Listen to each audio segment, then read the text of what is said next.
Bienvenidas Joa, Susi. Ellas son cocineras, colaboradoras, además de La Garganta Poderosa, del comedor de Garganta Poderosa, así que muchísimas gracias por estar aquí. No, gracias a ustedes por invitarnos al piso, claramente. Sí, nosotras colaboramos. Nuestras compañeras ahora están cocinando, muchas de nuestras compañeras. No tenemos solamente un comedor, dos comedores, sino que tenemos aproximadamente, más de 150 comedores a nivel nacional. En todo el país. En todo el país. Claro. Y venimos haciendo este laburo, nuestras compañías vienen haciendo este laburo desde la crisis del 2001, antes también, hasta el día de hoy. Hoy hay aproximadamente 16 millones de personas por bajo la línea de la pobreza y 10 millones de personas aproximadamente necesitan algún subsidio alimentario. En estos 150 comedores que tienen a lo largo de todo el país, ¿no? Y que es una tarea titánica, pero digo, son 20 años, un poco más de 20 años, 22, ya casi cumpliendo de aquella crisis del 2001 terrible. ¿Cuánta gente albergan en total si es que tienen ese relevamiento? Como para tener una dimensión de lo que significa que existan estos 150 comedores. Hablas de los años de esa crisis del 2001, bueno, nuestra organización tiene 19 años y mirá si venimos pedaleando y peleando y luchando contra la pobreza y todas las dificultades de nuestros territorios, ¿no? Nosotras tenemos en el país 1.700 trabajadoras, cocineras, y que dan 40.000 raciones diarias. Muchísimo. Bueno, hablamos de un 10 millones y nosotras nomás damos 40.000 raciones, entonces es un montón. Mucho. Admiro personalmente mucho su trabajo, he estado en muchísimos comedores, merenderos, y la verdad que lo que se vive adentro de un comedor, muchos deberían saberlo, porque se critica mucho también el trabajo de ustedes y no tienen todos los derechos que tienen que tener. Estaría bueno contarle a la gente en qué condiciones trabajas y qué es lo que no tienen a comparación de otros trabajadores que sí están formalizados, porque es un trabajo, esto es una tarea de cuidado que necesita ser remunerada y cuidada. Tal cual, y que es un trabajo que hacen muchas vecinas para su propia comunidad. Nada, es un laburo muy sacrificado, que lo hacen con mucho amor, y es verdad que cuando se habla de la tarea de cuidado se habla mucho del amor, pero es un trabajo no pago, que ahora actualmente está siendo no pago, por más que hace muchos años esas cocineras, porque atrás de las ollas hay cocineras, hay historias, hay familias, nada, no tienen un salario económico que pueda sustentar, su cotidianidad, digamos. Ellas sostienen estas 1.700 espacios, pero en sus propios hogares no pueden tener un ingreso fijo, un salario fijo para poder... O tienen que hacer otro trabajo para poder compensar lo que no tienen por el trabajo que realizan los comedores. Por eso nosotros cuando hablamos de esto, del trabajo en los comedores, todo lo que hay detrás de los comedores, todo lo que las demandas que llegan detrás de la fila con el tapercito, digo, hablamos de violencia de género, hablamos de hambre, de pobreza, de falta de salud, de falta de educación, un montón de estigmatización también en nuestros barrios populares. Y después, nada, somos trabajadoras de la triple jornada. Las cocineras no tienen tiempo para hacer otros trabajos, otras changas. Totalmente. Y cuando hablamos de triple jornada es cuidado en el hogar, el trabajo comunitario y esa changuita que por ahí le terminamos haciendo en la casa de una vecina, de una conocida, que de nuevo, el cuidado del niño, el limpiar piso, y no accedemos a un trabajo formal de ninguna manera. Entonces, bueno, hablamos justamente también qué es lo que nos lleva, qué lleva a las familias a los comedores, digo, la falta de acceso a los derechos históricamente. Ahora, quiero preguntarle a ambas, porque esto es un gran dilema que se viene dando en los últimos tiempos. Algunos derechos adquiridos a partir de este desastre, la pobreza, de la cantidad de gente que hay debajo de la línea de pobreza y la indigencia en la Argentina, digo, que tienen que ver con logros como la UH, el hecho de que haya avanzado con potenciar trabajo, con planes y demás, pero hoy en día todo esto está puesto en un nivel de debate y de discusión enorme, gigante, ¿no? Con el achicamiento de los planes, con una visión del Ministerio de Desarrollo Social que dista bastante de lo que en algún momento se había planteado del acercamiento. Digo, ¿cómo observan ustedes hoy ese lugar que está ocupando el Ministerio de Desarrollo Social en la Argentina en este gobierno?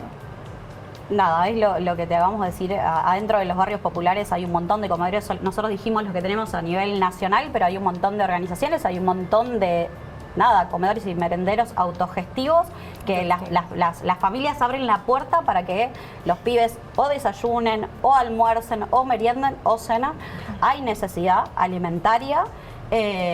Y a nivel nacional, a los espacios alimentarios de La Poderosa nos deben aproximadamente 650 toneladas de alimentos. 650 toneladas de alimentos. Es uno de los temas que nosotros vemos cuando, por ejemplo, hay un corte en la 9 de julio, cuando hablamos de la unidad piquetera. Ustedes son una organización al margen, por ejemplo, de lo que es la unidad piquetera, pero también están en esos reclamos colectivos y en las reuniones que se mantienen con la ministra Tolosa Paz.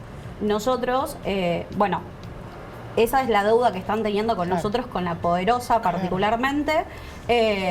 Y nada, nosotros no podemos cerrar los espacios alimentarios porque están todas estas familias que acabamos de decir recién. Claro.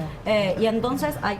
¿Y No, cómo un poco hacen para, al margen, cómo hacen para de que encontrar sea todos los zapatos o Sí, quién sea, sí. en qué gobierno esté? Digo, necesitamos negociar y sentarnos a discutir con el gobierno la falta de políticas públicas en nuestros barrios. Entonces, digo, no importa el nombre ni el partido político, es el Estado, el gobierno. No. Bueno, y ahí esas hay 150 de toneladas que cuando llegan son secos, hierba, polenta y arroz, y después autogestionamos la carne, la verdura, el pollo. Eso les iba a preguntar, ¿cómo hacen? Digo, Y ¿cómo es esa detrás de esa olla, autogestión? ¿quiénes están? Y a veces sale, o sea, nada, la comunidad salvando a la comunidad. El carnicero te tira unas alitas, unas carcasas, el panadero te tira algunos pancitos, la verdulería te tira verduras, o si no articulás con la UTT también, y entonces te bajan verduras. Entonces, todo eso es tiempo, inventamos energía. y hacemos magia para garantizar las ollas.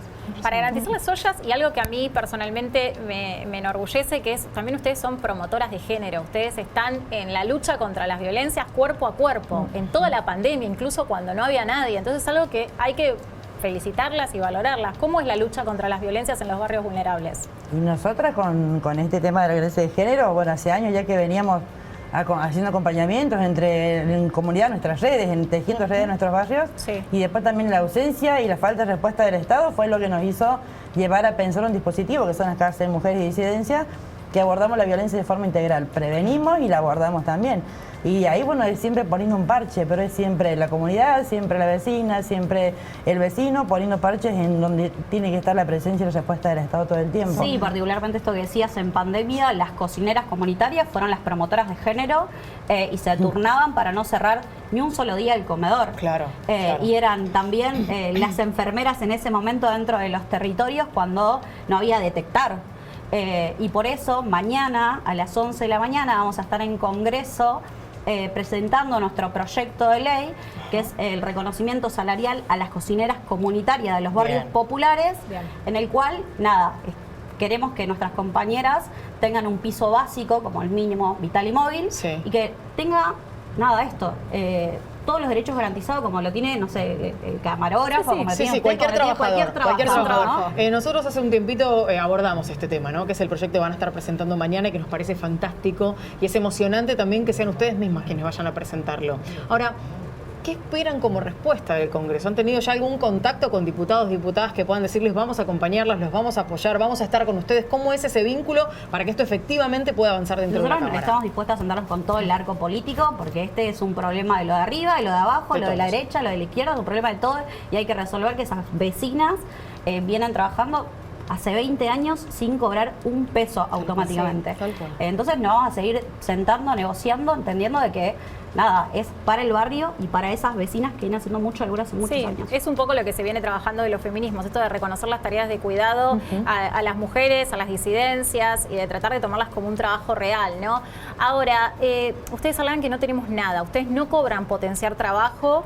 Tenemos un montón de compañeras que no cobran ningún potencial Más del trabajo. 30% de las Más del cocineras no perciben cobran. ningún O sea, ingreso. no tienen nada. Y ese es nada. el reglamento y la observación que podemos hacer de nuestra organización. Claro. Después hay un montón de organizaciones y hay un montón de mujeres y disidencias, Sí. y por qué no varones también, pero sabemos que el 80% son mujeres y disidencias sosteniendo esas tareas de cuidado, ese trabajo de cuidado, y que hasta ahora no han tenido respuesta. ¿Cómo es un día en los comedores de La Poderosa? ¿Cómo es un día? ¿Cómo empieza y cómo termina? Sí, Siempre es complicado, Siempre empieza Si es que el día termina en algún momento. Siempre empieza el día anterior, ¿no? Como ya Ayer estás ya estamos pensando en mañana. Para mañana, y para garantizar la olla mañana. Y es un espacio claramente de mucho amor, porque si Sí. no puedes estar adentro de un espacio alimentario si no cocinas con amor. Y esa magia que decimos, que no son súper poderosas, esa magia sale de ese amor para garantizar esa comida todos los días. Y es un trabajo muy cansador, donde las compañeras le dedican de 7 a 10 horas de lunes a viernes, sábados y a veces domingos. No hay horarios, es lo que tiene, porque algunos damos al mediodía, otra noche, van rotando con otros comedores del barrio también, porque quien da el lunes, el martes no lo da, entonces complementamos ahí. Y después esto que decía yo recién, de pensar la noche anterior qué vamos a hacer mañana, pensar el presupuesto de eso, pensar a quién le golpeamos la puerta para complementar lo que nos falta, y después pensar qué hay detrás de ese tupper, detrás de esa vianda. Digo, cuando viene una vecina golpeada, cuando viene un niño que no puede tener un lápiz y un cuaderno para ir al colegio, entonces...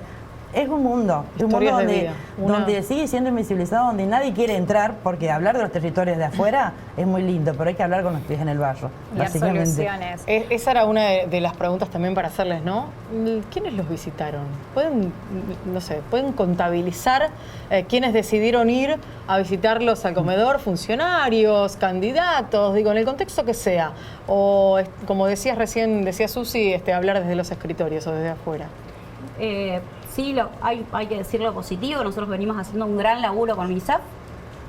Hicimos un estudio en conjunto cualitativo y cuantitativo, que creo que hace menos de 2 semanas, no quiero tirar fecha exacta porque soy muy mala con los nombres y con las fechas también, y pudimos exponerlo, una ronda de prensa, y con los datos duros que ellos pudieron dar de pobreza, de falta de políticas públicas, de falta de acceso al derecho, nosotros le pusimos rostro con el estudio Quali a a esos números, ¿no? Que a veces pareciera que son números y nada más, y como dije recién, y soy repetitiva, pero atrás de esos tuppers, de esos números, de esos millones de personas, hay familias, pibes y pibas que no tienen nada, los derechos garantizados. Cuando hablamos de que de cada 3 niños 2 son pobres, digo, bueno, ese número se ve reflejado en el estudio, en el video, en el trabajo que hicimos con UNICEF. Y esto, digo, hay que llegarse a los barrios, hay que conocer la realidad, porque si no hay otra forma. Pero eso de llegarse y felicitaciones no sirve. No, hay que poner el cuerpo. Sinceramente no sirve. Y justamente hablamos de mañana, una fecha muy especial para todas nosotras, y veo que tu remera dice feminismo villero. Y contame un poco qué es para mañana ustedes y qué es esto del feminismo villero, de luchar por el otro, por la otra, por el otro. Y es que sí, este feminismo villero es el que nos abrazó cuando nos sentíamos en el momento que más solas que nunca estábamos en nuestros barrios. Digo, cuando nuestro feminismo no encajaba en el feminismo académico, en un montón de otros feminismos, porque no hay un solo feminismo, pero con un montón de aristas y un montón de ramas, ¿no? Entonces nosotros tejimos nuestra red y nuestro propio feminismo, y que no queda adentro del barrio, queda afuera también. Digo, nos somos abiertas y participamos en un montón de instancias con otras compañeras también de la otra parte del feminismo. Pero nada, esto es el orgullo del feminismo villero, el que está todo el día, las 24 horas, para la vecina, para la prima, para la hija, para quien haga falta. Simplemente es eso, el orgullo de ser feminista y villera. Yo a Susi, primero felicitarlas, agradecerles por haber venido, por contar estas historias y por acercarnos también a través de la pantalla de Bravo TV la posibilidad de que muchos de los que están del otro lado conozcan la realidad de lo que se vive dentro de los barrios. Muchos funcionarios deberían entenderlo e ir a visitar, ¿no? Simplemente a poner la mano en el hombro, como decía recién Susi. Sí, sobre todo, digo, nosotros pensamos un proyecto, pero bueno, también queremos gente del otro lado pensando e implementándolo, discutiendo las políticas. Vamos a hacer fuerza para que ese proyecto llegue a donde tenga que llegar, no se cajonee, y gracias por inspirar fundamentalmente, porque nos inspiran. Gracias a ustedes por invitarnos, claramente, y los esperamos, mañana a las 11 de la mañana. Vamos a estar durante toda la jornada y nos van a encontrar frente al Congreso presentando el proyecto de ley. Muchas gracias. A ustedes.